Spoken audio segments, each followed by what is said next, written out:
Lumaki ako, pinahahalagahan ko ang katatagan at rutina.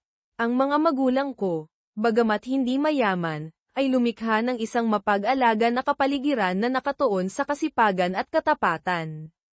Sila ay high school sweethearts na nagpakasal ng bata, nagsisilbing modelo ng pagiging matatag at pagmamahal.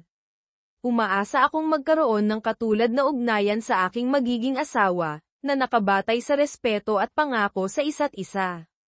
Sa kolehiyo, nakilala ko si Helen at agad akong naakit sa kanya. Siya ay ambisyosa, matalino, at masigla.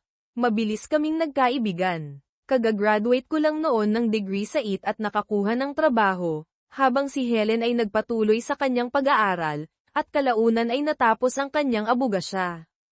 Ang aming relasyon ay parang nakatakda na, at sinuportahan ko siya sa law school, naniniwala sa aming kinabukasan ng magkasama. Kamakailan, ang aking asawa sa loob ng 24 na taon, si Helen, ay umalis para sa isang weekend getaway kasama ang kanyang kalaguyo, si Ray Bland, nang walang anumang pagtitiyak o pagmamahal, isang malamig na tapik lang sa ulo. Ang kanyang kawalan ng malasakit ay nakakakilabot, at ako ay napuno ng kawalan ng katiyakan tungkol sa kung ano ang susunod na gagawin. Nagpakasal kami sa edad na 22, at nagsisimula pa lang ako sa aking trabaho sa IT habang tinatapos ni Helen ang kanyang abogasya. Sinuportahan ko siya sa mga mahihirap na taon na iyon dahil mahal ko siya at naniniwala akong makikinabang kaming pareho. Siya ay nagtapos, nakakuha ng prestihiyosong trabaho, at nagtayo ng isang matagumpay na karera. Bagamat mas malaki ang kanyang kinikita, ipinagmamalaki ko ang kanyang mga nagawa. Ipinagpaliban namin ang pagkakaroon ng mga anak upang tumuon sa kanyang karera, at kalaunan ay nagdesisyon siyang huwag nang magkaroon ng anuman. Kami ay naging isang dual income, no kids couple. Hindi ko man lang alam kung ano ang ginagamit niyang birth control, at sa kaibuturan ng puso ko, kinamumuhian ko ang kanyang desisyon tungkol sa mga anak, ngunit sinubukan kong mag-enjoy sa buhay. Si Helen ay palaging ang nangingibabaw na kapareha, at hindi ko ikinagalit ang unahin ang kanyang mga pangangailangan. Gayunpaman, nagbago ang kanyang pag-uugali kamakailan, at ang kanyang tumaas na libido ay nakinabang sa akin hanggang kagabi. Casual niyang ipinaalam sa akin ang tungkol sa kanyang date kasama si Ray Bland, nang walang anumang pagkakasala, sinasabi na kailangan niya ng mga bagong karanasan ngunit gusto pa rin niyang magsaya kasama ko. Alam kong walang saysay ang makipagtalo, at isang malamig na kawalan ang pumuno sa akin. Hindi ko siya hinalikan ng good night o nagpaalam kinaumagahan, pakiramdam ko ay patay na siya sa akin. Sa trabaho, ako ay isang zombie, kinatatakutan ng plano ni Helen para sa gabing iyon. Alam kong hindi ko matitiis ang kahihiyan ng kanyang mga plano at natatakot sa mga kahihinatnan ng diborsyo. Sa pakiramdam na ako ay nakakulong, naisip ko na mayroon lamang isang solusyon, may kailangang mamatay. Pagdating ko sa bahay ng gabing iyon, naghahanda si Helen para sa kanyang weekend date. Habang siya ay naliligo at nagbibihis, kinuha ko ang isang armas mula sa aking briefcase at kinargahan ito. Ang plano ko ay barilin si Ray pagdating niya. Alam kong mapupunta ako sa kulungan, ngunit wala akong pakialam. Gayunpaman, bumusina lang si Ray mula sa kanyang Maserati nang hindi bumababa sa pinto. Tinapak ni Helen ang ulo ko na parang aso habang siya ay umaalis, hindi napapansin ang kargadong armas sa ilalim ng unan sa sopa. Ako ay umungol habang siya ay lumalakad palabas kasama ang kanyang overnight bag. Sa kabila ng aking galit, hindi ko siya mabaril, at ang pagtakbo palabas para barilin ang kotse ay parang walang katuturan. Pagkaalis nila, napag-isipan ko ang aming buhay ng magkasama, tinitingnan ang mga lumang litrato ng masasayang panahon sa Cancun, Paris, at aming mga Caribbean cruise. Wala nang halaga ang anuman. Wala akong support system, wala na ang aking pamilya, at walang interes si Helen sa aking buhay. Gumawa ako ng ilang pagbabago sa aming joint bank account, nagpadala ng email sa kanyang law firm tungkol sa kanyang affair, at nag-iwan ng tala kasama ang aking singsing sa kasal sa coffee table. Umupo ako sa sopa na nagbabalik tanaw sa mga mas magagandang panahon at kalaunan ay natagpuan ang lakas ng loob na kunin ang armas. Paumanhin, nanay at tatay. Umaasa akong makita kayo sa lalong madaling panahon, bulong ko bago kalabitin ang gatilyo. Nakahiga ako sa kama kasama si Ray at hindi ko naisip si Terry mula nang umalis ako ng bahay noong Biyernes. Hindi ako natuwa na binanggit siya ni Ray, ngunit tama siya. Matagal nang nawala ang mga araw ni Terry ng pagtulog buong gabi. Si Terry ay palaging mainit at mapagmahal, ngunit kung minsan kailangan ng isang babae ng higit na katuwaan. Sa totoo lang, hindi ko siya naisip man lang ngayong weekend, sabi ko. Inalis mo siya sa iyong isip. Huwag kalimutan na siya ay ilang taon na mas matanda, kaya inaasahan na iyon. Hindi mo ba naisip ang tinalakay natin kanina? Tanong ni Ray. Ang ibig mong sabihin ay gawin iyon sa harap ng iyong asawa, tanong ko, na nagtataas ng kilay ng may pag-aalinlangan. Oo, sagot ko, upang ipaalala sa kanya kung paano ang mga bagay-bagay mula ngayon. Huwag kang mag-alala, duwag si Terry. Wala siyang gagawin. Hindi niya man lang ako sinubukang pigilan nang umalis ako noong Biyernes ng gabi. Well, ang mga kuting ay maaaring maging mga mountain lion kapag itinulak ng husto, alalahanin ang kaso ni Connor, babala ni Ray. Sinabi mo na hindi kanya sinubukang pigilan. May ginawa ba siya o sinabi, patuloy ni Ray. Hindi. Umupo lang siya sa sopa. Wala siyang sinabi mula nang sabihin ko sa kanya noong Huwebes ng gabi, sagot ko. Tumawag ba siya o nag-text sa iyo? Tanong ni Ray na hindi makapaniwala. Hindi. Wala, sagot ko. Hindi mo ba nakikitang kakaiba iyon? Tanong ni Ray. Hindi naman talaga. Alam niya kung paano ako kumilos kapag nakagawa na ako ng desisyon, sabi ko. Alinman doon, o iniwan ka na niya, sagot ni Ray ng mariin. Hindi siya mangangahas. Alam niyang mahal ko siya, at sex lang iyon, sagot ko. Tiningnan ako ni Ray na para bang sinasabing, anong mali sa iyo, ngunit pagkatapos ay lamambat. Kung iyan ang sinasabi mo, huwag na tayong magpunta ulit, Fred. Hindi hanggang sa mangako kang tutulungan mo akong parusahan siya pagbalik natin bukas ng gabi, sabi ko. Okay, tutulong ako, sang-ayon ni Ray. Pumasok kami sa driveway ko huli na noong Linggo ng gabi. Ang bahay ay nakakatakot na tahimik, at ang bakuran ay hindi pa nagugupitan, isang bagay na palaging ginagawa ni Terry tuwing Sabado. Sa isip ko ay nabanggit kong kakausapin ko siya. Inaasahan ko na sa aking bagong interes, walang ibang magbabago. Handa ka na ba para dito? Tanong ni Ray. Siyempre, sagot ko. Sabihin mo, utos ni Ray. Kinuha ko ang aking bag at nagtungo sa pinto, na sumusunod ng malapit si Ray. Habang iniikot ko ang susi, naisip ko, hindi bababa sa hindi pa pinalitan ni Terry ang mga kandado. Binuksan ko ang pinto at sinalubong ako ng isang kakilakilabot na amoy. Ano ba iyon? Bulalas ko, na tinatakpan ang aking bibig at sumisilip sa loob. Ang nakita ko ay nagdulot sa akin ng pagkasindak. Agad kong isinara ang pinto at tumakbo sa bakuran kung saan ako sumuka. Anong nangyayari? Okay ka lang ba? Tanong ni Ray, na lumalapit sa akin. Si Terry iyon, yutal ko. Patay na siya. Ano? Patay? Halos sigaw ni Ray. Sigurado ka? Sigurado ako. Nasira ang sopa, at may kalat saan man. Ano ang dapat kong gawin? Sabi ko, na tumataas ang gulat sa aking boses. Well, tumawag ka sa emergency, sagot ni Ray ng kinakabahan. Salamat, Captain Hindsight, sagot ko nang may pangungutya. Napaurong si Ray ngunit agad na nakabawi. Paumanhin, Ray. Hindi ko ito inaasahan. Mananatili ka ba hanggang sa dumating ang mga pulis? Tanong ko. Maaari akong manatili ng ilang minuto, sabi ni Ray nang nag-aalangan, ngunit ito ang iyong gulo na lilinisin. Salamat, sabi ko. Dinail ko ang emergency. Tiniyak sa akin ng operator na papunta na ang mga pulis at iminungkahi na manatili ako sa labas. Sumang-ayon ako, dahil sa amoy.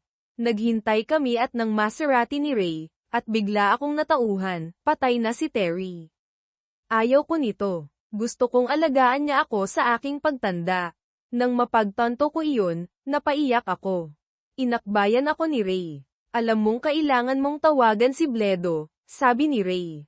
Malalathala iyon sa papel, at hindi gusto ng firm ang mga sorpresa. Alam ko, sabi ko ng mahina. Si Wilson Bledo ang managing partner ng aming firm. Dapat mo siyang tawagan ngayon, bago dumating ang mga pulis, mungkahi ni Ray. Tama ka, sabi ko, na pinipilit ang aking sarili. Bilang isang abogado, kailangan kong kumilos. Tinawagan ko ang numero ng bahay ni Bledo. Sumagot siya pagkatapos ng ikatlong ring. Magandang gabi, Helen, sabi ni Bledo. Ano ang maitutulong ko sa iyo? Mr. Bledo, patay na ang aking asawa. Tila inalis niya ang kanyang sarili, sabi ko sa kanya, na nanginginig ang aking boses. Well, ipinaliliwanag niyan kung bakit hindi siya sumagot sa aking email, sagot ni Bledo sa kanyang karaniwang sadyang tono. Isang email, tanong ko, nagtataka kung bakit susulat ang aking boss kay Terry. Oo, nagpadala siya ng isang nakakabagabag na email noong Biyernes ng gabi. Nakita ko iyon pagkatapos ng hapunan sa country club at sumagot agad. Totoo ba iyon? Tanong ni Bledo. Ano ang totoo, sir? Tanong ko, na nag-aalala na ngayon. Naginugol mo ang weekend kasama si Ray Bland at pisikal kayong nakipag-ugnayan. Totoo ba iyon? Ulit niya sa kanyang walang humpay na tono. Oo, sir, totoo iyon, sabi ko, na natatakot para sa aking trabaho. Ang morals clause ng firm ay maaaring magpatawag sa akin. Ang pagsisinungaling ay lalong magpapalala. Ikinalulungkot kong marinig iyon, Helen, at tungkol sa iyong asawa. Tinawagan mo na ba ang mga pulis? Tanong ni Bledo. Oo, sir, kumpirma ko. Magiging abala ka sa loob ng ilang araw. Magbakasyon ka ng 1 linggo upang asikasuhin ang pagpanaw ng iyong asawa. Tatalakayin natin ang iyong kinabukasan dito pagbalik mo, sabi ni Bledo. Ngunit mayroon akong kaso ni Wilson, protesta ko. Si Jenny Hawkins ang iyong pangalawang katulong, tama? Tanong niya, na alam na siya ang humirang sa kanya. Oo, sir, sabi ko, na nakakaramdam ng pamamanhid. Si Jenny ay may kakayahan. Ipapasa ko sa kanya ang isang pagpapatuloy upang makasabay. Tumutok sa mga kaayusan ng iyong asawa. Labis akong nadismaya sa iyo, Helen, sabi ni Bledo. Naiintindihan ko, sir, sabi ko ng kinakabahan. Kasama mo ba si Mr. Bland ngayon? Walang emosyon ang tono ni Bledo. Oo, sir, sagot ko. Ipaalam sa kanya na mag-report sa aking opisina unang-una bukas ng umaga, utos ni Bledo ng mahigpit. Opo, sir. Sasabihin ko sa kanya, sabi ko. Salamat, ikinalulungkot ko ang pagkawala mo, Helen. Mag-uusap tayo mamaya, Paulem, sabi ni Bledo, na tinatapos ang tawag. Ako ay nagulat, parang araw-araw siyang nakikitungo sa mga ganitong tawag. Iniling ko ang aking sarili at tumingin kay Ray ng may pagtataka. Well, tanong ni Ray ng awkward. Gusto kang makita ni Bledo sa umaga. Tila, nagpadala si Terry sa kanya ng isang liham tungkol sa atin, sabi ko, na nakakaramdam ng kawalan ng kapangyarihan. Crap, buntong hininga ni Ray. Talagang screwed tayo. Siguro, o baka hindi. May seniority tayo, at ito ang unang pagkakataon. Baka maging maluwag sila, mungkahi ko. Hindi mo talaga iyon pinaniniwalaan, hindi ba? Tanong ni Ray. Hindi naman talaga. Pero umaasa ako. Ako ay labis na nagpapasalamat, Helen, sabi ni Ray. Ako rin, Ray. Pareho kaming may kasalanan. Wala akong ideya na magre-react si Terry ng ganito, sabi ko. Sa sandaling iyon, 2 sasakyan ng pulisya at isang coroner van ang dumating. Hiniling ng isang opisyal kay Ray na ilipat ang kanyang sasakyan, at hiniling ng isa pang opisyal sa akin ang identification. Ipinakita ko ang aking lisensya, at pumasok sila sa bahay. Nang buksan nila ang pinto, tumama sa kanila ang amoy, at sinimulan ng coroner's team ang kanilang trabaho. Maaari mo bang sabihin sa akin kung ano ang nangyari, Mrs. Baker? Tanong ng opisyal. Umalis ako sa bahay noong Biyernes ng hapon. Buhay pa si Terry, nakahiga sa sopa. Bumalik ako bago tumawag sa emergency, paliwanag ko. Si Terry ba ang iyong asawa? Tanong ng opisyal.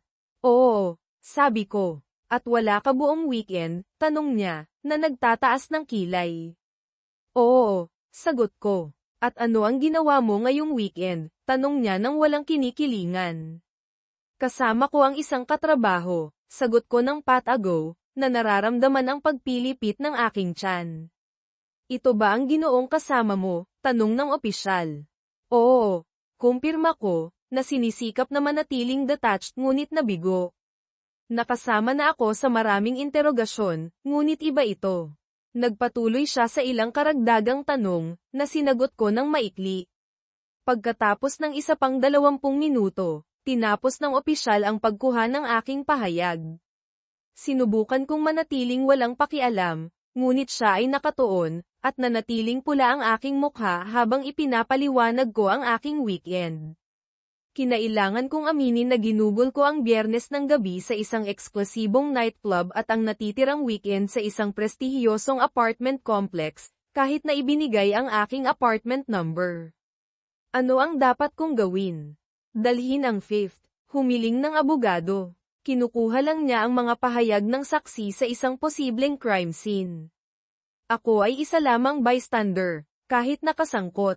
Iyon lang muna sa ngayon, Mrs. Baker, sabi niya. Kailangan kong makausap ang iyong kasamahan. Lumakad ang opisyal para makipag-usap kay Ray, na dumadaan kung saan ako sa muka. Napansin niya ito at nagpatuloy. Gabi na, at ang mga mausisang kapitbahay ay nanunood mula sa kanilang mga bintana at balkonahe. Damn it, kailangan bang maging publiko ito? Siguro dapat ay nagtagal pa ako kay Ray at bumalik pagkatapos ng dilim. Ilang minuto ang lumipas, lumabas ang mga teknisyan na may bangkay ni Terry sa isang gurney. Nangilabot ako ngunit hindi ako makatingin sa malayo.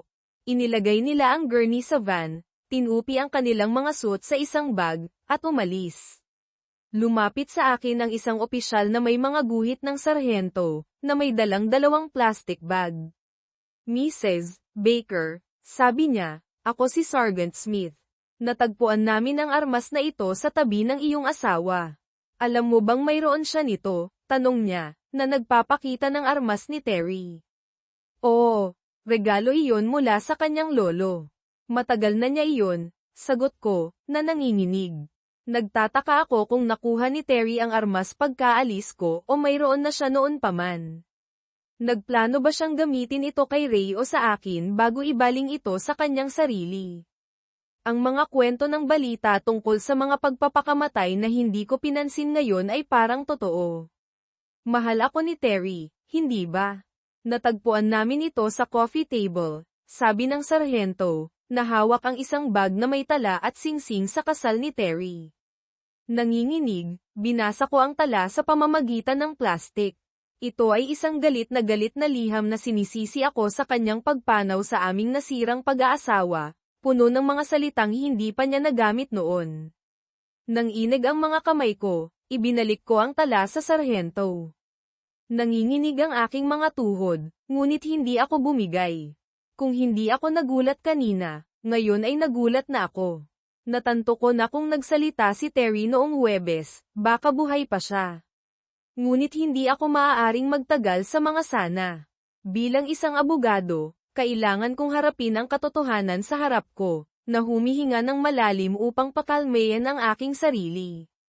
Tinanong ko ang sarhento, maaari na ba akong bumalik sa aking bahay ngayon? Sinusuri pa namin ang eksena, ma'am. Medyo masama sa loob. Nagpakamatay ang iyong asawa noong Biyernes ng gabi, at sa tingin ko ay hindi ka dapat manatili dito sa loob ng ilang araw. Tumawag ako ng isang cleaning service, ngunit irerekomenda ko na maghanap ka ng isang hotel hanggang Martes o Miyerkules.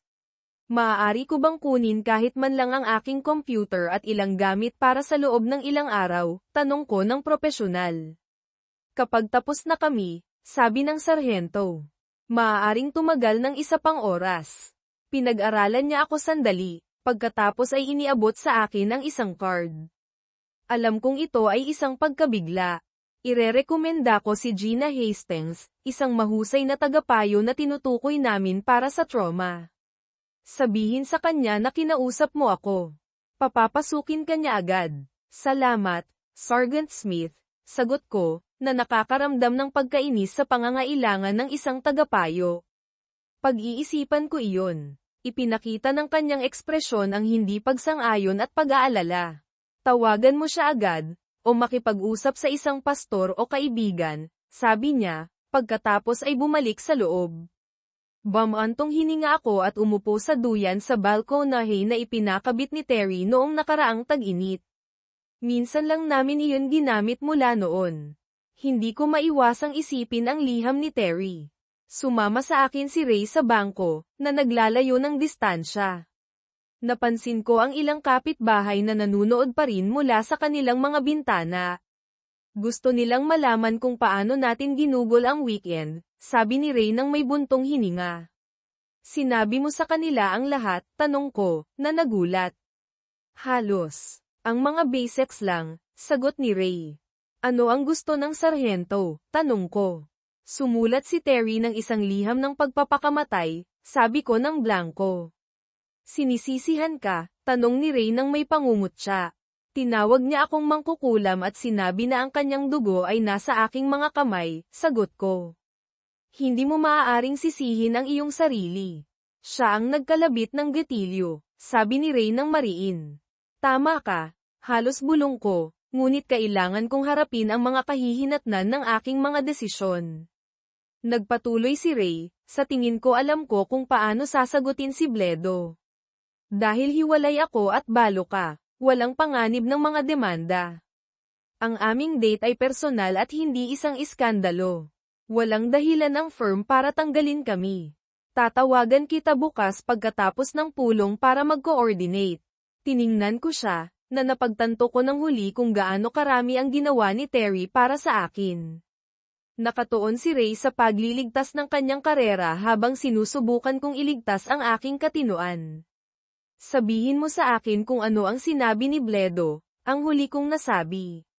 Sige, okay ka lang ba? Tanong ni Ray. Okay lang ako, sagot ko, kahit nagdududa ako. Tawagan mo ako kung may kailangan ka, sabi ni Ray bago umalis. Oo, sige, bulong ko. Hindi nagtagal, dumating ang isang walang markang van. Isang binatang may buhok na kulay blonde hanggang balikat ang lumapit. Ito ba ang bahay ng mga Baker? Tanong niya. Oo, kumpirma ko. At ikaw si Jack Harrison mula sa Harrison Cleaning Services. May sinabi sa akin na may nangyaring insidente, sagot niya, sabay abot sa akin ng card. Oo. Nasa loob pa ang mga pulis. Salamat. Isinuot niya ang kanyang maskara, bota, at guantes, at pumasok sa loob.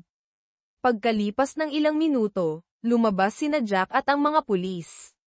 Lumapit sa akin si Sergeant Smith. Tapos na kami, Mrs. Baker. Narito ang aking card na may case number. Magkakaroon ako ng report sa loob ng 1 o 2 araw. Tawagan mo ako kung may mga tanong ka. Sabi ni Sergeant Smith. Salamat, maaari ko na bang kunin ang mga gamit ko? Tanong ko. Siyempre, pero magsuot ka ng maskara at booties bago pumasok sa loob, sabi ng sarhento. Inalok ako ni Jack. Salamat, sabi ko, kinuha ang card at inilagay sa aking pataka. Inabutan ako ni Jack ng bota at isang bagong maskara. Umalis ang mga pulis habang isinusuot ko ang maskara at bota. Binuksan ni Jack ang isang garapon ng mentholatum.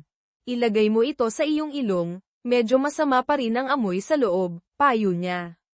Sinunod ko ang kanyang mga tagubilin at pumasok sa bahay. Nakatulong ang ointment, ngunit nanatili ang masamang amoy.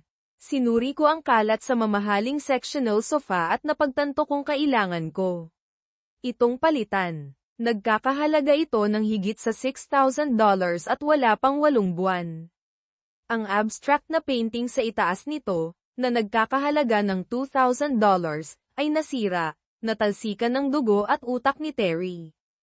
Ang carpet sa harap ng sopa ay basang-basa ng dugo at likido. Malilinis ko ang carpet at sana ay may salba ang subfloor. Hindi ako sigurado sa sofa, ngunit susubukan ko, tiniyak sa akin ni Jack. Mangyari po, sabi ko ng mahina. Gaano ka katagal dito? Karamihan ng gabi. Maaari ba akong tumawag o mag-iwan ng mensahe kapag umalis ako? Oo, sabi ko, inaabot sa kanya ang aking card. I-lock mo lang kapag umalis ka. Hindi ako mapakali na iwanan siyang mag-isa, ngunit siya ay lisensyado at insured, kaya sinubukan ko. Opo, ma'am, sagot niya, isinusuot ang card sa kanyang bulsa. Umakyat ako sa itaas, nag-impake para sa 3 araw, kinuha ang aking laptop bag, at mabilis na umalis sa bahay bago muling magrebelde ang aking tiyan. Si Jack ay abala na sa pagtatrabaho. Sinabi ko sa kanya na aalis na ako, at kumaway siya habang ako ay lumabas. Nag-check-in ako sa Holiday Inn Express na malapit, umaasa ng isang silid. Sa kabutihang palad, mayroon pang available. Inabot ko sa clerk ang aking ATM card, ngunit hindi ito tinanggap. Ano? Tanong ko, nagulat. Palagi kaming may sapat sa aming joint account para sa 6 na buwan ng mga bayarin. Ginamit ko ang aking credit card sa halip at pumunta sa aking silid, desididong alamin kung bakit hindi gumana ang ATM card. Pag-login sa aming joint account, nakakita ako ng babala na mababa ang balanse. Sa aking pagkatakot, $24 na lang ang natitira. Halos lahat ay idinonate ni Terry sa children's charities at isang lokal na ampunan. Ito marahil ang kanyang paraan ng pagpapakita ng kanyang pagkadismaya tungkol sa aking desisyon na huwag magkaroon ng mga anak. Ang agarang alalahanin ko ay ang pagbabayad ng aming mga bayarin, na automatikong binabayaran. Naglipat ako ng sapat mula sa aking account upang masakop ang mga gastos ngayong buwan. Nagtataka kung may ginawa ring katulad si Terry sa kanyang account. Naisip kong bumisita sa bangko bukas. Pagod at gutom, kumain ako ng isang mamantikang hamburger na hindi gaanong umubra sa aking nasusuka na tiyan. Pagbalik sa aking silid, naligo ako at naghanda para matulog, agad na nakatulog. Sa aking panaginip, narinig ko ang isang lalaking boses na nagsasabi, nakita kong nagpasya ka ring ibalik ang iyong malabag na likuran sa bahay. Parang boses ni Terry, pero mas matalas at galit. Terry, ikaw ba yan? Tanong ko, walang nakikita kundi madilim na ulap. Maaari ka bang lumabas para makita-kita? Pakiusap. Siyempre, sagot ng boses. Lumitaw ang isang anino, na labis akong tinakot nang makita kong nawawala ang kalahati ng kanyang ulo. Lumalaglag ang mga piraso ng buto. Napagtanto ko na ito ay isang bangungot. Hindi ito totoo.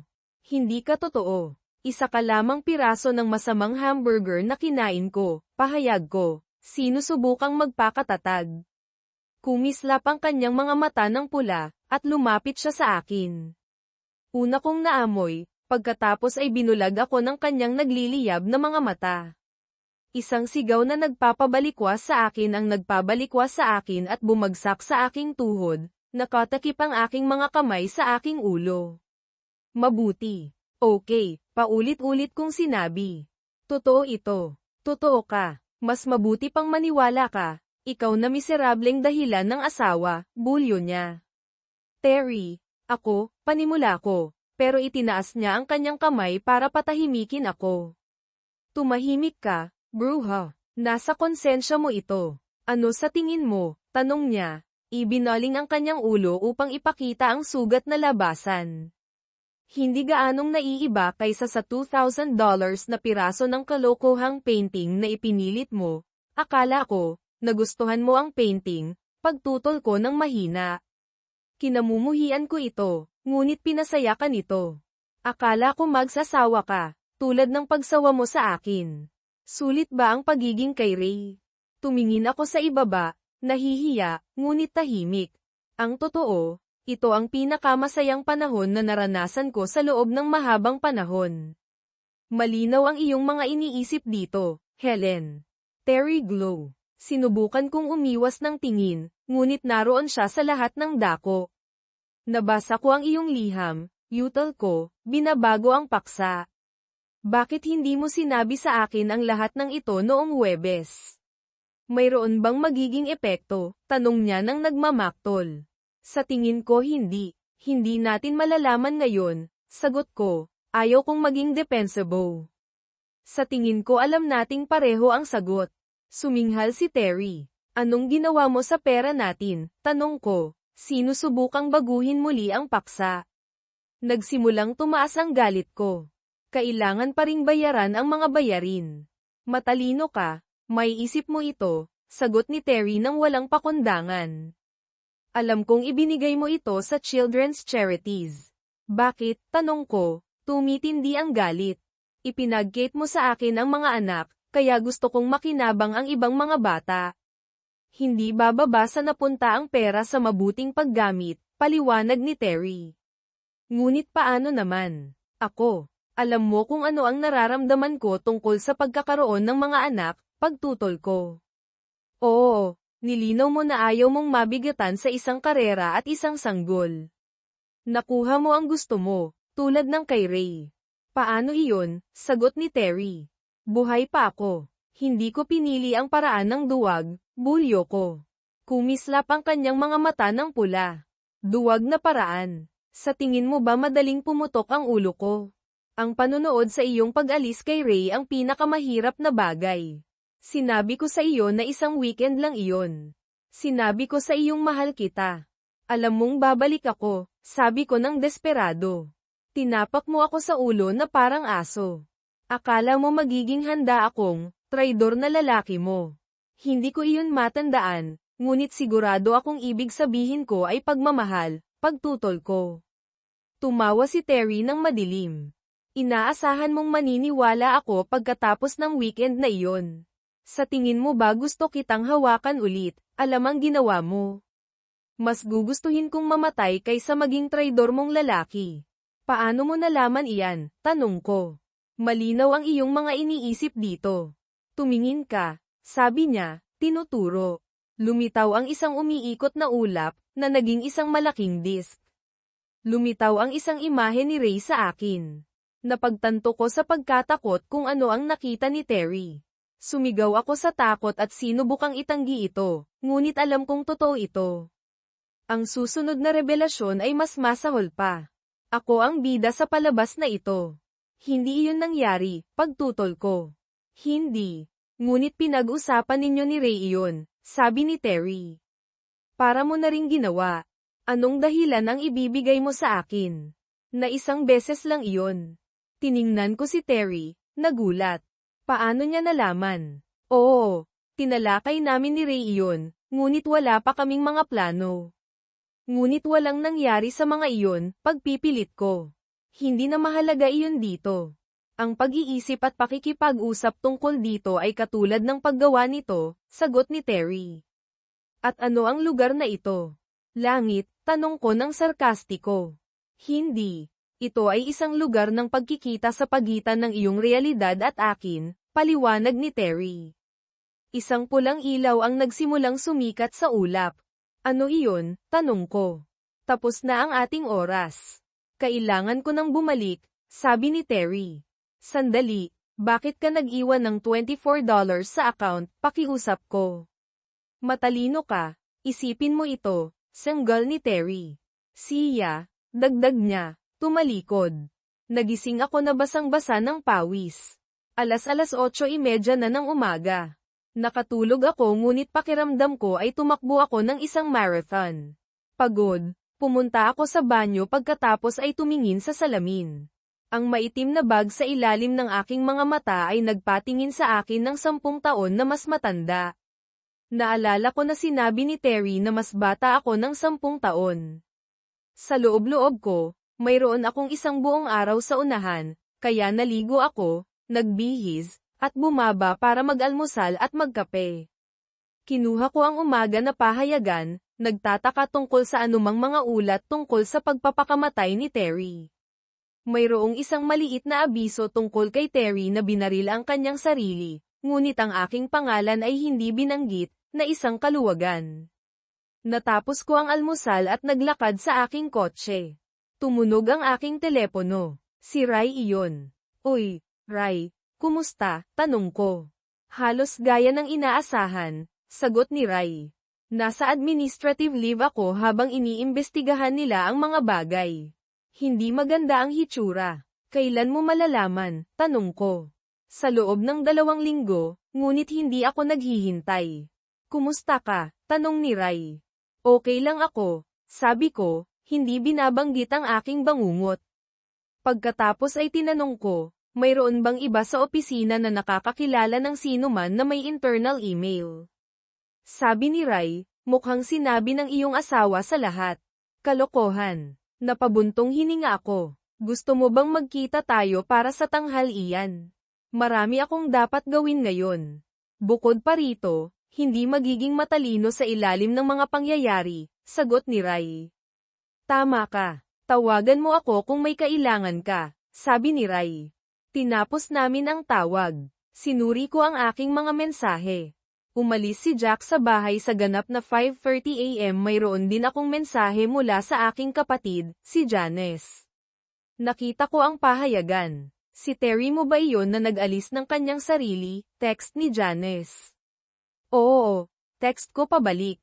Tatawag ako mamaya. Mas matanda si Janice ng 2 taon at madalas maglaro ng inang manok. Wala ako sa mood na makipag-away sa kanya. Nagmaneho ako sa bahay at ipinarada sa garahe. Sa loob, wala na ang amoy ng dugo ni Terry, pinalitan ng malakas na amoy ng mga panlinis na produkto. Iniiwasan kong huminga ng malalim upang hindi matuyo ang aking mga baga. Naglalakad sa harap na silid, nagulat akong makita na halos bago ang hitsura ng sopa. Bagamat ililigtas ako nito sa pagpapalit ng $6,000 na sopa, nanumpa akong hindi na ako uupo dito muli. Saglit akong nagalit kay Terry dahil hindi niya pinili ang kanyang upuan. Napansin ko na nailigtas din ang painting sa itaas ng sopa, salamat kay Jack. Nasisiyahan sa trabaho ni Jack, umakyat ako sa aming home office. Tinipon ko ang mga folder na may impormasyon sa bangko ni Terry, ang aming mga will, at ang patakaran sa insurance sa mortgage. Inilalagay ang mga ito sa aking briefcase. Nakakatakot na tahimik ang bahay kung wala si Terry. Naririnig ko ang pagtibok ng grandfather clock, at sa isang sandali, akala ko may naamoy akong nabubulok. May damaloy na ginaw sa aking gulugod. Ngunit inalis ko ang pagkabalisa at ipinagpatuloy ang aking mga gawain. Napagtanto ko na kailangan kong ipaalam sa trabaho ni Terry tungkol sa kanyang pagpapakamatay. Ang answering machine ay may ilang mga mensahe mula sa kanyang trabaho na nagtataka tungkol sa kanyang pagkawala. Tumawag ako pabalik at kinausap si Allison Jones, ang kanyang supervisor. Helen, okay lang ba ang lahat? Tumawag na kami ng ilang beses. Okay lang ba si Terry? Tanong ni Allison ng balisa. Hindi. Allison, patay na siya, sagot ko ng kalmado hanggat kaya ko. Patay. Oh my God! Anong nangyari? Inatake ba siya sa puso? Hindi. Binaril niya ang kanyang sarili. Sabi ko, nagtataka sa aking kalmado. Nako, bumantong hininga si Allison. Kailan nangyari? Biyernes ng gabi. Wala ako noong weekend, sabi ko, umaasa na maiwasan ang higit pang mga tanong.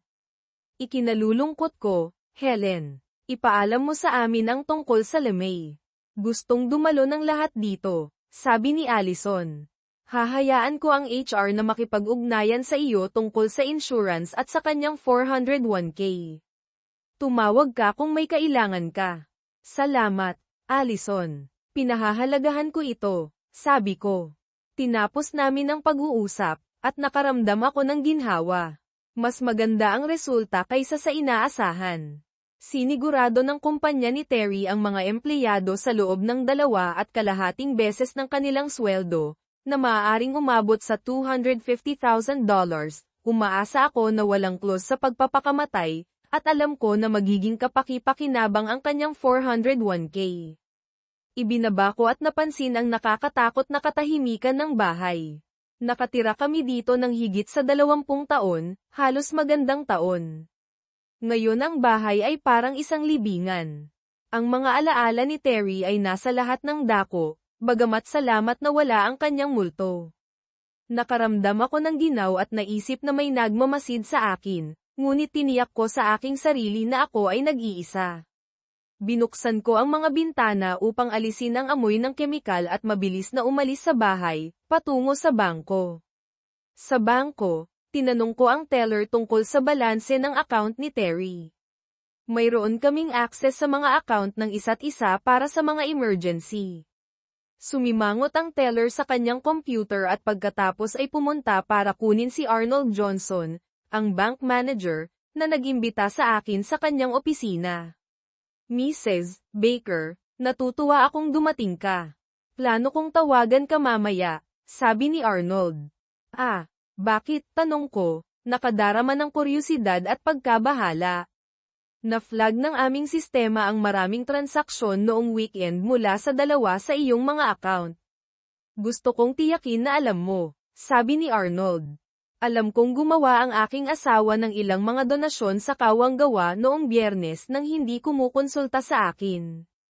Inasahan kong mapipigilan at makakansela ang mga ito bago sila mapubliko.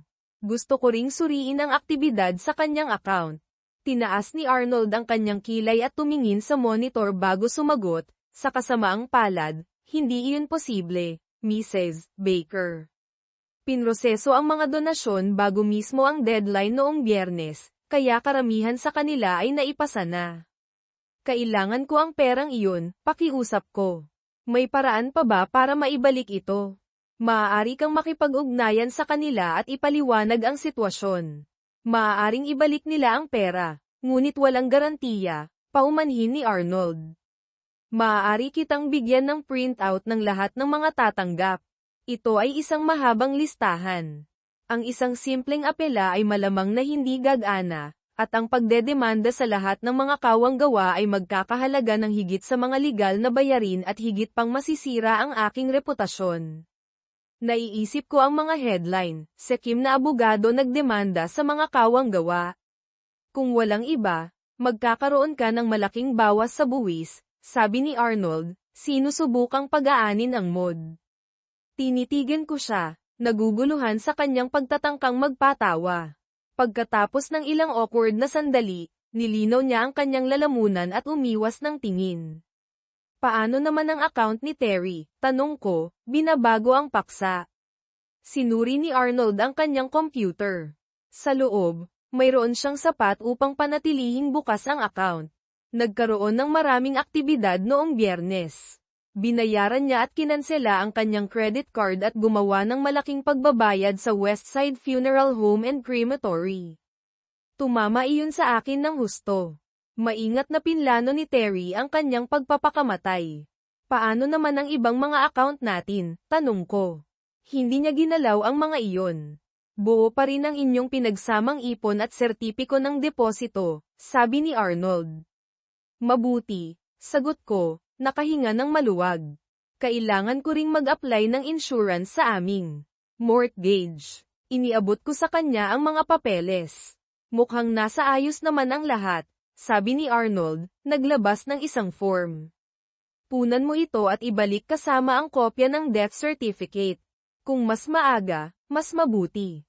Papadalhan ko ng abiso ang home loan office. Salamat, Arnold, sabi ko, isinuksok ang form sa aking briefcase. Walang anuman, Mrs. Baker. Nakikiramay ako. Kung may kailangan pa kayo, tumawag lang po kayo, sabi ni Arnold habang nagkamayan kami. Sa kabila ng kanyang pagiging propesyonal, parang hinuhusgahan niya ako. Nagpasalamat ako at umalis sa bangko na bahagyang gamaan ang pakiramdam. Huminto ako sa tindahan para bumili ng merienda at saka pumunta sa Westside Funeral Home. Sinalubong ako ng isang payat na lalaki sa puting polo at kurbata. Welcome sa Westside Funeral Home. Ako si Alan Markham. Paano ko kayo matutulungan? Narito ako tungkol sa aking asawa, si Terry Baker, sabi ko. Baker, pamilyar ang pangalan na iyan. Pumasok po kayo sa aking opisina, sabi ni Alan. Inalok niya ako ng kape at umupo sa kanyang computer. Oo, nakikita ko siya rito. Sinubukan ko siyang tawagan kanina. Patay na siya, sabi ko ng mahina. Nauunawaan ko, sabi ni Alan. Nangyari po ba ito noong Biyernes? Sumagot ako, nagbibigay ng kaunting detalye. Nag-order at nagbayad siya para sa isang basic cremation service noong Biyernes. Hindi karaniwan sa mga kliyente na magbayad ng napakaaga bago kailanganin ang aming serbisyo. Mayroon po ba siyang malubhang sakit? Wala, sagot ko. Tumingin si Alan sa screen.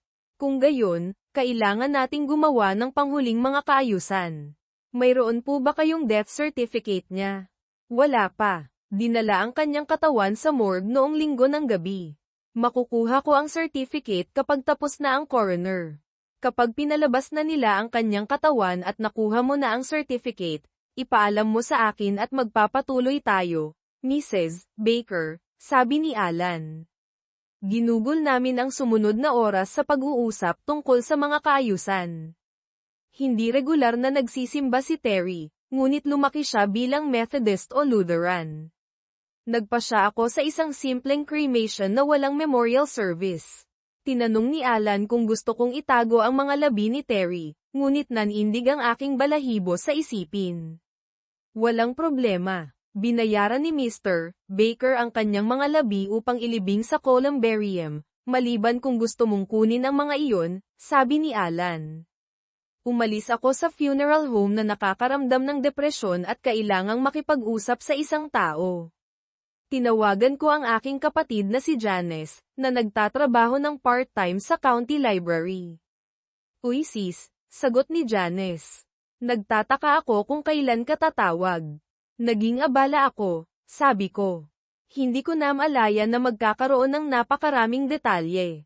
Pwede ba akong dumaan? Kailangan ko talagang makipag-usap. Siyempre, sabi ni Janice sa kanyang inang boses. Nasa ospital pa si Richard at hindi pa uuwi hanggang sa huli, kaya may oras tayo. Salamat, sis. Pupunta ako dyan sa loob ng ilang minuto. Ibinaba namin ang telepono at nagmaneho ako papunta sa kanyang bahay. Palagi kaming nagkakasundo ng maayos, at alam kong masasabi ko sa kanya ang anumang bagay. Masaya niya akong sinalubong sa pinto. Gusto mo bang mag-usap habang umiinom ng tsaa? Tanong niya nang may kabaitan. Sige, sagot ko. Pumunta si Janice sa kusina, at umupo ako sa hapagkainan, hindi mapakali. Bumalik siya na may 2 tasa ng mainit na tsaa. Pagkatapos maglagay ng asukal, nagsimula akong magkwento tungkol sa aking weekend kasama si Rai. Tahimik na nakinig si Janice, walang emosyon ang kanyang mukha habang isinalaysay ko ang lahat maliban sa aking plano na aliwin ako ni Rai sa harap ni Terry sa bangungot. At akala ko mas matalino ka kaysa sa akin, sabi ni Janice nang mahina nang matapos ako. Naging isang malaking abogado ka, nagpakasal sa isang lalaki na sumuporta sa iyo. Sulit ba ang iyong weekend? Matigas ang kanyang tono, halos parang isang sampal sa mukha. Dapat sana ay isang maikling pahinga lamang iyon, tutol ko. Sinabi ko kay Terry na wala itong ibig sabihin. Sex lang iyon, isang bagay na kailangan ko bago ako tumanda, isang weekend lang. Pinili niya ang paraan ng duwag. Umismed ako at tumitig sa aking tasa, napagtanto na nagsinungaling ako sa kanya. Nagplano ako para sa mas maraming weekend, ngunit hindi alam ni Terry iyon, at hindi rin niya kailangang malaman. Ang sex, at inaasahan mong sasalubungin ka niya pabalik na parang walang nangyari. Nako, sis, hindi ka naman siguro ganoon ka Nave, sabi ni Janice, sa kanyang inang tono pa rin. Nakaramdam ako ng pagkagalit. Ako ay isang magandang babae, at gusto ko ng kumpirmasyon na ako ay makatwiran. Sumulyap ako sa kanya at nakita ang pag-aalala sa kanyang mga mata, na parang nababasa niya ang aking isip. Pagkatapos ay humigpit ang kanyang tono. Kung umuwi si Terry at sinabi na pupunta siya kasama ang isang babae para sa weekend, sasalubungin mo ba siya ng bukas palad? Hindi ko inaasahan iyon mula sa aking kapatid. Hindi kailanman magtataksil si Terry sa akin. Hindi siya ganoong uri ng tao, at kung gagawin niya iyon, sisirain ko siya sa diborsyo, sagot ko nang walang pag-iisip. Kahit na nagsasalita ako, napagtanto ko kung paano ito tunog. Kaagad kong inamin na ako ang uri ng tao na gagawa noon. Hindi kumurap si Janice, dahil kilala niya akong masyado para magulat. Ah, ganun. Kaya pwede kang maglaro, pero hindi siya pwede, tanong ni Janice sa kanyang inang tono. Siyempre hindi, protesta ko, nakakaramdam ng panghihina. Wala siyang dahilan para mangailangan ng mas maraming pagkakaiba-iba kung mayroon siya sa akin. Ako ang nangangailangan, karapat-dapat. Napagtanto na nasabi ko na ang masyado. Agad kong idinagdag, bukod, isang beses lang iyon, o lalayo ka pa, papanoorin si Terry, o magdadala ng ibang lalaki, tanong ni Janice. Ang kanyang kalmado at tradisyonal na pag-uugali ay nagpahirap sa akin. Ano sa tingin mo ay wala akong alam tungkol sa mga bagay na ito dahil nagtatrabaho ako ng part-time sa library. May ginawa ka bang ganyan kay Richard? Tanong ko, nagulat. Siyempre hindi, mahal ko at iginagalang ko si Richard ng labis. Ngunit may kilala akong iba na mayroon. Malinaw na naisip niya na hindi ko na iginagalang si Terry. At ano ang ginawa ng kanilang mga asawa? Karamihan ay diniborsyo ang kanilang mga asawa. Ang ilan ay lumayo pa, inilantad ang kanilang mga asawa sa pamilya at mga kaibigan, inalis ang mga account. Hindi mo pa rin sinasagot ang aking tanong. Sulit ba ang paglilibang kasama si Ray na ilagay sa peligro ang 24 na taon ng kasal? Bigla akong tinamaan. Ang $24 na iniwan ni Terry sa aming joint account ay kumakatawan sa $1 para sa bawat taon ng aming kasal. Napansin ni Janice ang pagbabago sa aking ekspresyon. Anong problema? Tanong niya. Idinonate ni Terry ang lahat maliban sa $24 mula sa aming joint account sa children's charities, bulong ko. Talaga, humadyak si Janice. Hindi iyan nakakatawa. Ang account na iyon ay may 6 na buwan na halaga ng mga bayarin, bulalas ko. Ngunit kailangan mong bigyan siya ng kredito para sa estilo, sabi ni Janice, humahalaklak. Anong ibig sabihin niyan? Tanong ko, lumalala ang galit. Ipinag-gate mo sa kanya ang mga bata, kaya ibinigay niya ang iyong pera sa children's charities. Alam na hindi mo gusto ang mga bata. Ayaw ko lang sa kanila, tutol ko ng matalim. Helen, nakita ko kung paano ka kumilos sa paligid ng aming mga anak. Malinaw na hindi mo gusto ang mga bata. Ayaw ko lang ng sarili ko. Katawan ko ito, patuloy ko ng may pagmamalaki, at iginagalang iyon ni Terry. Ngunit sigurado ako na sinabi mo iyon sa kanya pagkatapos ng kasal, buntong hininga niya. Sana ay iginalang mo rin siya. Iginagalang at minahal ko siya, protesta ko, ngunit mahina ang tunog. Talaga, ayaw kong makita kung ano ang gagawin mo kung hindi mo siya mahal at napakatapang mo tungkol sa kanyang pagpapakasira. Tumama iyon sa isang nerbiyos. Ano ang dapat kong gawin? Naiwan akong mag-isa na may mga responsibilidad. Kailangan kong sumulong. Kung masira ako, hindi nito babaguhin ang anumang bagay. Hindi. Ngunit maaaring makatulong ito sa iyo na harapin ang kanyang kamatayan. Hindi ka man lang umiyak nang mamatay si tatay. Isang mahabang paghinto ang sumunod. Tumingin si Janice sa akin sa mata. Itinatago mo ang lahat at isa kang potensyal na time bomb, isang functional psychopath, o lubhang manhid. Sa madaling panahon, lalabas ito. Ang mga emosyon ay hindi kailanman naging aking lakas, sagot ko ng mahina, itinutulak ang kakulangan sa ginhawa. Oo, alam ko. Kaya ano ngayon? Tanong ni Janice. Wala akong pagpipilian kundi ang sumulong, sabi ko ng mapait. Hindi mo kailangan, ngunit narito kami ni Richard para sa iyo. Maaaring hindi namin sinasang-ayunan ang iyong mga pagpipilian, ngunit pamilya ka. Salamat, Janice. Pinahahalagahan ko ito. Sabi ko, nakakaramdam ng pasasalamat. Ginugol namin ang sumunod na oras sa pag-uusap ng maliit na usapan, na nakatulong upang pag-aanin ang aking pagkabalisa. Pauwi na si Richard, sabi ni Janice, sumulyap sa isang text message. Gusto mo bang manatili para sa hapunan? Mga tira-tira lang iyon. Ang iyong mga tira-tira ay palaging masarap, sabi ko. Gusto kong manatili. Masarap ang aming hapunan. Iniiwasan ng elepante sa silid, na ayos lang sa akin. Si Richard ay hindi gaanong madaldal ngunit nagpakita ng ilang banayad na empatiya. Nang pumasok siya, tumango siya sa akin at nakipagpalitan ng mabilis at banayad na mga kilos kay Janice malalim, may asawang komunikasyon. Iniwas ko ang tingin, nagtataka kung kailan nawala ni Terry at ako ang koneksyon na iyon. Ang hapunan ay lasagna, at si Janice, na sanay sa pagluluto para sa isang malaking pamilya, ay gumawa ng higit sa sapat. Inihain din niya ang kanyang gawang bahay na apple pie, na palagi kong gusto, kaya tumanggap ako ng masaganang hiwa, natapos namin sa isang maliit na baso ng alak at magaan na pag-uusap. Napagtanto na oras na para umalis, nagpasalamat ako kay Janice at tumungo sa pinto. Pinigilan ako ni Janice, inilagay ang kanyang braso sa aking mga balikat. Mahal ka talaga namin, Helen, bulong niya, mahigpit akong niyakap. Salamat, bulong ko pabalik, nagulat. Mahal din kita. Kung may kailangan ka, tumawag ka lang, dagdag ni Richard ng tahimik. Salamat, sabi ko sa kanya. Nagpaalam kami, at nagmaneho ako pabalik sa hotel. Pagbalik sa aking silid, binuksan ko ang TV para sa ingay sa background, nagpalit ako ng damit pantulog, at humiga. Nakatuon ang aking mga mata sa TV, ngunit muling pinatugtog ng aking isip ang aking pag-uusap kay Janice. Talaga bang ako ay walang malasakit at makasarili gaya ng iminungkahi niya? Oo, narinig kong sagot ni Terry, na ikinagulat ko. Nakasandal siya sa pader, nakatingin sa akin.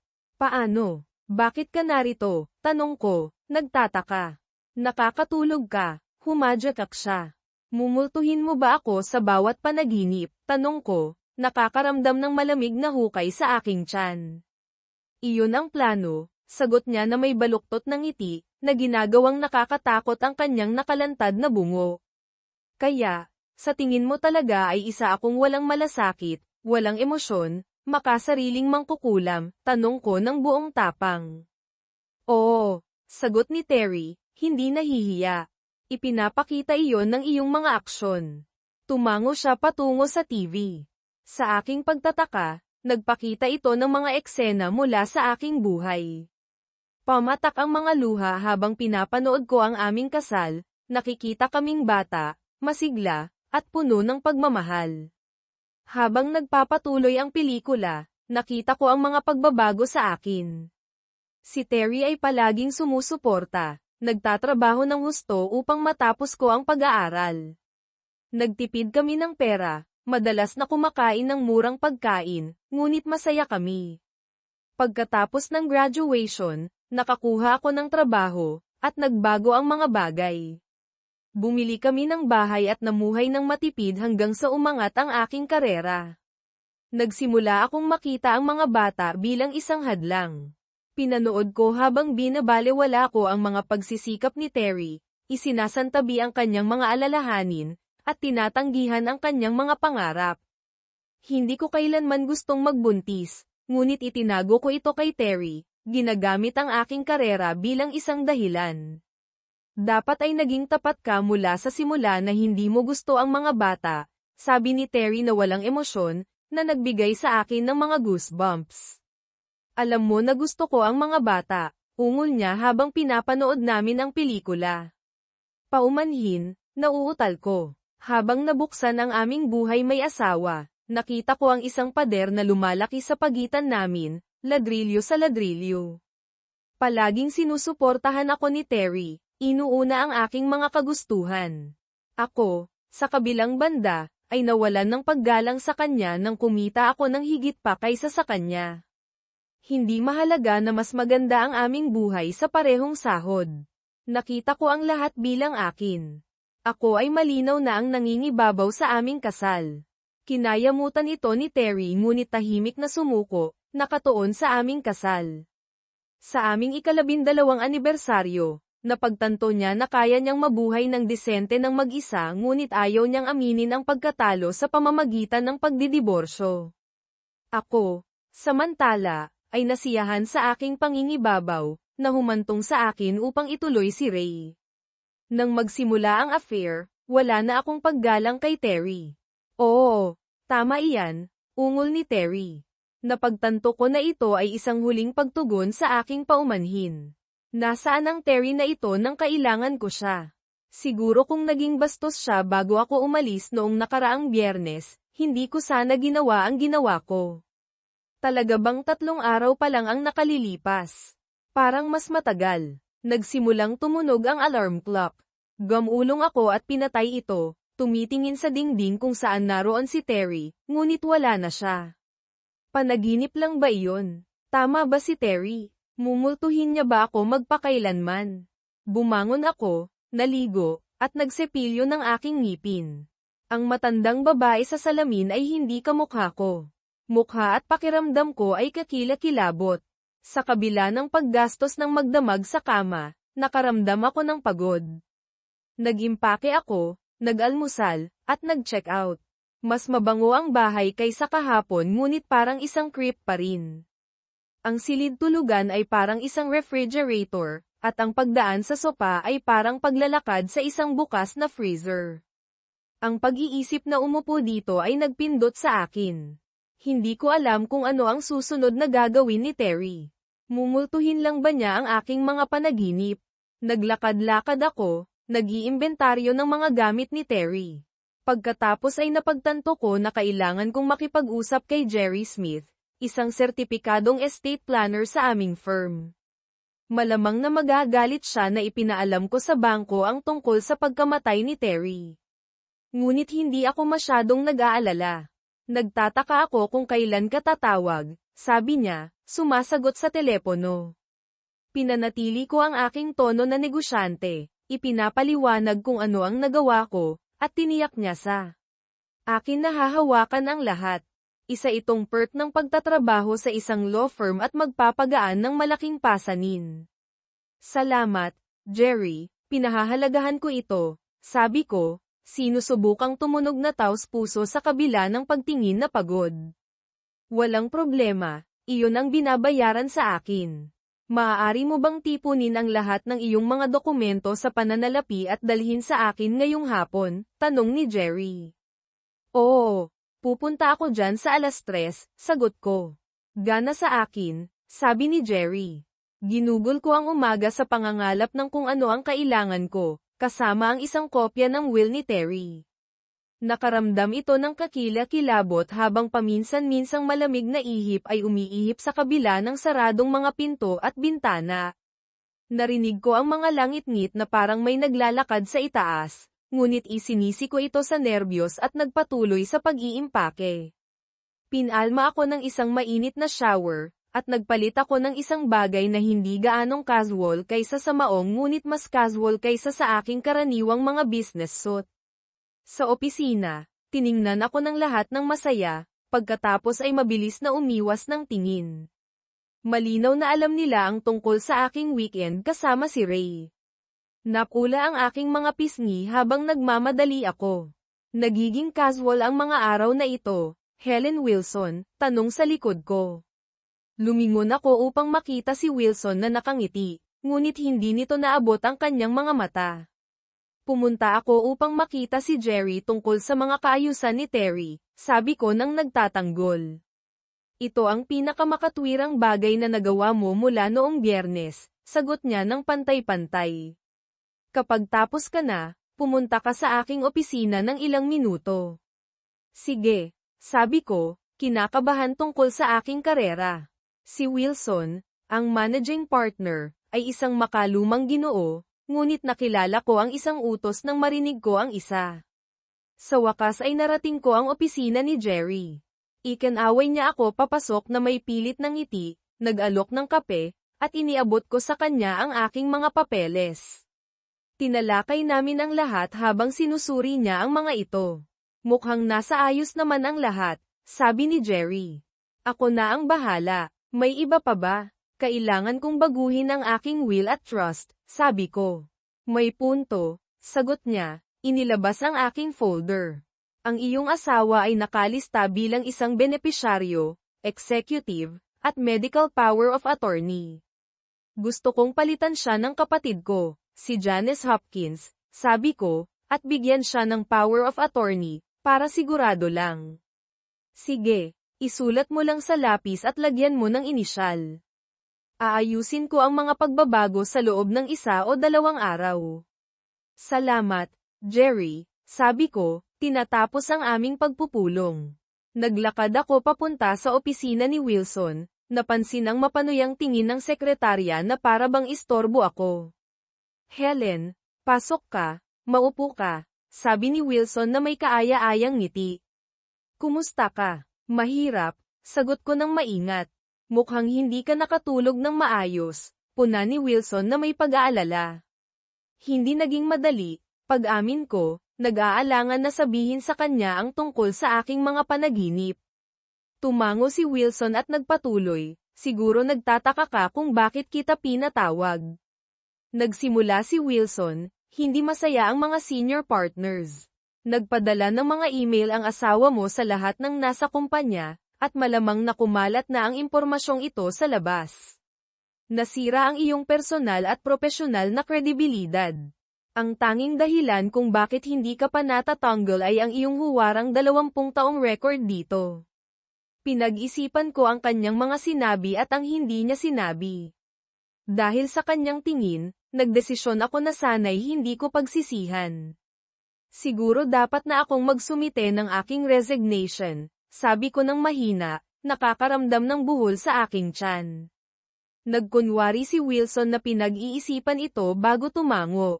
Gusto man kitang panatilihin, Helen, sa tingin ko ito ang pinakamabuti. Dahil sa iyong serbisyo at record, papayag ang mga partners na panatilihin ka sa payroll hanggang sa katapusan ng buwan. Magbibigay ito sa iyo ng panahon upang asikasuhin ang mga bagay ng iyong asawa. Magbubuo rin kami ng isang makatwirang severance package. Matalino ka at determinado, makakabangon ka rin. Salamat, Mr. Wilson, sabi ko ng mahina. Parang hindi totoo. Oo naman, baka gusto mong isipin ang pagbabago ng kapaligiran. Nakapunta ka na ba sa Boise? Tanong niya. Sa Idaho. Hindi. Bakit? Sagot ko, nagtataka. Ang isang kaibigan ko sa high school ay namamahala ng isang kumpanya doon at nangangailangan ng isang taong may karanasan mo. Maaari kong ibigay sa kanya ang iyong pangalan, alok niya. Sige, sagot ko ng nag-aalangan. Magaling, ipapaalam ko sa kanya. Narito ang kanyang card, sabi ni Wilson, inaabot sa akin ang card. Sinulyapan ko ito at inilagay sa aking pataka. Maaari ko bang itanong tungkol kay Ray? Ano ang mangyayari sa kanya? Tanong ko. Mukhang nag-isip si Wilson ng ilang sandali bago sumagot. Hindi ako maaaring magbigay ng mga detalye. Pero sabihin na lang natin na naubos na ni Mr. Bland ang anumang kabutihang loob. Hindi ikaw ang unang associate na sinira niya ang kasal. Iyon ang dahilan kung bakit siya nailipat dito pagkatapos ng kanyang diborsyo. Nahuli siya ng kanyang ex-wife na may paralegal. Kinailangan kami ng demanda na panatilihin siyang employed at magbayad ng malaking alimony. Hindi ko alam iyon, sabi ko ng mahina, gulat na gulat. Alam ko ang kanyang reputasyon, kaya ko siya pinili para sa aking affair, pero hindi ang lahat ng ito. Kung gayon, may pagpupulong ako. Ikinalulungkot ko ang iyong pagkawala, Helen, at sigurado akong magkikita pa tayo bago ka umalis, sabi ni Wilson, tumatayo upang senadoryasan ang pagtatapos ng pagpupulong. Babalik ako. Mayroon pa akong mga papeles na pipirmahan. Salamat sa lahat, dagdag ko. Kinakamayan siya, pinipigilan ang mga luha. Dali-dali akong lumabas ng opisina, iniiwasan ng iba na malamang nanunood. Pagdating ko sa aking sasakyan, napahagulhol ako. Mahal ko ang trabahong ito at ang mga taong katrabaho ko, At narito na ako sa loob ng mahigit 2 dekada. Ang isipin na lumipat sa Boise ay parang pagkatapon. Sa huli, kumalma ako ng sapat upang magmaneho, kahit na mahirap dahil malabo ang paningin ko dahil sa pag-iyak. Muntik na akong maaksidente ng ilang beses. Sa wakas ay nakauwi ako at umupo sa sopa, ibinabaon ang aking mukha sa aking mga kamay at umiiyak ng walang patid dahil sa pagkawala ng aking trabaho. Umiyak ako hanggang sa marinig ko ang isang malakas na katok sa living room. Nagulat, nakita ko ang isang naka-frame na larawan ng kasal na nakatihaya sa nightstand na may basag na salamin. Nagsitayuan ang aking mga balahibo nang mapagtanto ko na mas iniiyakan ko ang aking trabaho kaysa kay Terry. Natakot, itinapon ko ang larawan sa sopa at tumingin sa paligid upang makita kung may iba pang gumalaw. Hindi ko maipaliwanag kung paano nahulog ng napakalakas ang larawan. Pagkatapos ay bigla kong naisip si Terry iyon. Mula sa takot ay napunta ako sa galit, mula sa sindak ay napunta ako sa puot. Lumayo ka sa akin, sigaw ko sa walang laman na silid. Patay ka na. Umalis ka na. Tigilan mo ako. Gago. Bigla, bumaba ang temperatura, at dumilim ang silid. Halos asahan kong makita ang mga bagay na lumilipad mula sa mga dingding at naisip kong nakarinig ako ng nakakabaliw na halakhak mula sa hagdan. Walang paraan na maaari akong manatili sa bahay ng mag-isa. Kinuha ko ang aking telepono at tinawagan si Janice na may sindak. Oy, sis, anong meron? Sagot niya ng masaya. Hindi maganda. Maaari ba akong magpalipas ng gabi sa inyo? Please, pakiusap ko, nanginginig ang aking boses. Agad nag-alala ang kanyang tono. Oo naman, ihahanda namin ang guest room. Okay lang ba ang lahat? Tanong niya. Hindi okay. Ipaliwanag ko kapag nakarating na ako doon. Salamat, sabi ko. Tumakbo ako sa itaas upang mag-impake ng aking overnight bag, nagmamadaling naglalagay ng mga gamit.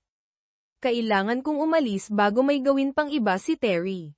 Hinawakan ko ng mahigpit ang banister habang bumababa ako, sigurado na itutulak ako ni Terry kung hindi ako mag-iingat. Dali-dali akong pumunta sa garahe, inihagis ang aking mga gamit sa sasakyan, at nagmaneho paalis, nag-iwan ng skid marks sa semento. Sinalubong ako ni Janice sa pinto, at bumagsak ako sa kanyang mga bisig, umiiyak. Inaliw niya ako at pinaupo sa sopa at pinakalma ako upang makapagsalita. Diyos ko, sis, anong nangyari? May pumasok ba? Tanong niya, nag-aalala.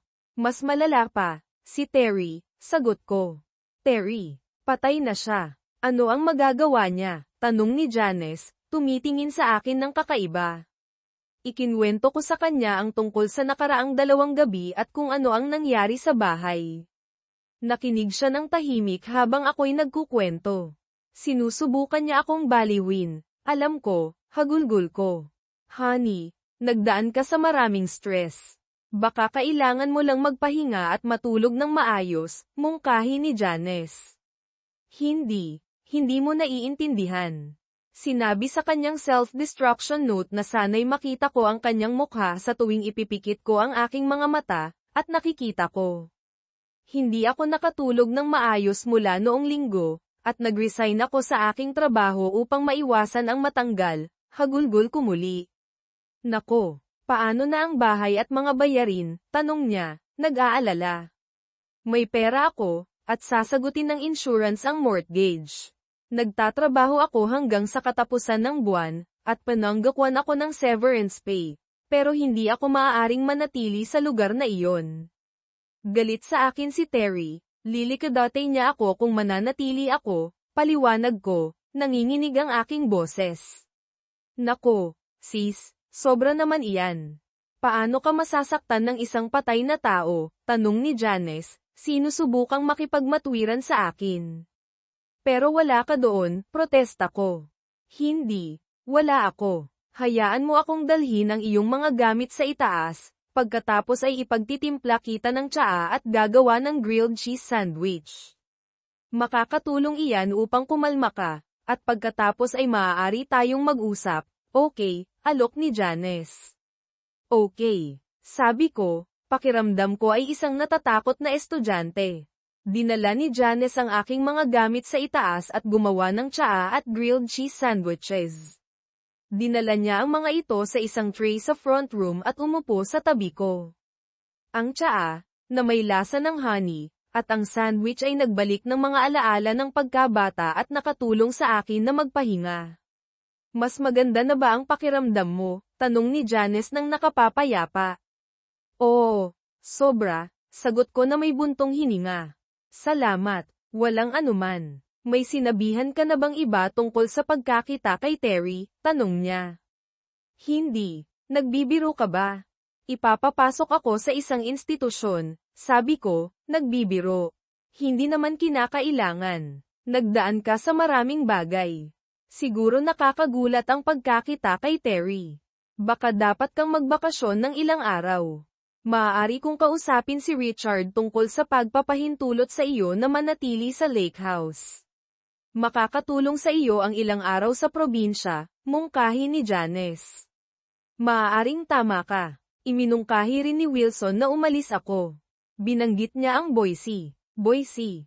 Anong meron sa Boise? Tanong ni Janice, nagulat at natutuwa.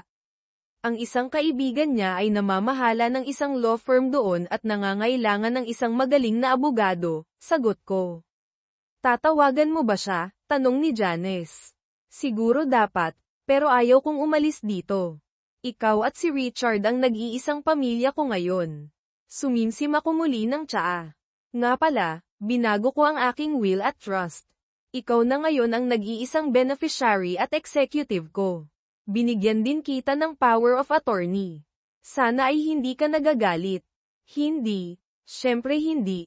Sabi ni Janice, pero bata ka pa. Magtatagal ka pa. Sana nga.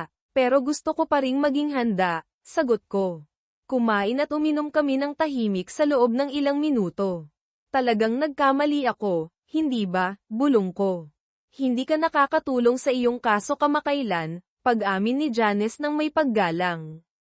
Siguro gusto kong magkaroon ng cake at kainin din ito, sabi ko. Si Ray, at tingnan mo ang naging kapalit nito. Sabi ni Janice nang mahina, Riley. Alam ko na kung ano ang naging kapalit ng aking mga ginawa, ang aking asawa sa loob ng 24 na taon, ang aking karera, at ang aking kapayapaan ng isip, lahat dahil gusto ko ang isang fling kay Ray Bland. Oo, buntong hininga ko. Pero huli na para umiyak sa natapon na gatas, gaya ng sinasabi ni nanay noon. Kailangan mong ayusin ang iyong sarili, sis. Tama ka, baka tanggapin ko ang iyong alok at ayusin muli ang aking isip. Sa ngayon, kailangan ko lang matulog, humikab ako ng malalim. Nagawa na ng tsaa ang kanyang trabaho, at naramdaman kong bumibigat ang aking mga talukap ng mata. Halika, aakyat na kita, sabi ni Janice. Tinulungan niya akong tumayo at dinala ako sa guest room. Halos hindi ko nagawang magpalit ng nightgown bago bumagsak sa ilalim ng mga kumot. Salamat, bulong ko, sa lahat. Walang anuman. Matulog ka na, sabi ni Janice, hinahalikan ang aking noo. Isinara niya ang pinto habang umaalis siya, at ako'y nakatulog. Kaya, akala mo makakatakas ka sa akin sa pamamagitan ng pagtakbo sa bahay ng iyong kapatid. Narinig kong sabi ni Terry sa sarkastikong tono nang ako'y magising. Napuno ng isang makapal na kulay abong ulap ang silid, at lumabas si Terry mula sa closet, may mga piraso ng bungo sa kanya. Bakit ka narito? Bakit hindi mo ako maaaring tantanan? Tanong ko ng desperado. Tantanan ka? Ha? Hindi kita kailanman tatantanan, mangkukulam, ungol ni Terry, nakabaluktot sa galit ang kanyang nasirang mukha. Ikaw ang nasa bahay, hindi ba? Tanong ko.